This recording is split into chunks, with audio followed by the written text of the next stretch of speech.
بسم اللہ الرحمن الرحیم الصلاۃ والسلام علیک یا رسول اللہ وعلی آلک و اصحابک یا نور اللہ۔ کاموں میں آسانی، مستقل مزاجی اور وقت کی ضیاع یعنی وقت کو ضائع کرنے سے بچاؤ کے لیے اللہم صلی علی محمد وعلی آل محمد کلما ذکرہ ذاکرون وکلما ساہ عنہ الغافلون وعلی آل محمد وبارک وسلم۔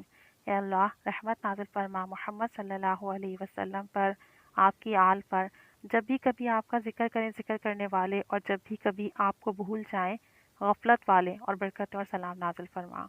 جو شخص بعد نماز فجر بطور وظیفہ 100 بار درود شریف پڑھ لے گا تو اللہ تعالیٰ اس کو دین و دنیاوی کاموں میں یکسوئی اور مستقل مزاج عطا فرمائے گا، نیز اس کی برکت سے وقت ضائع ہونے سے بچ جاتا ہے اور کاموں میں آسانی پیدا ہوتی ہے۔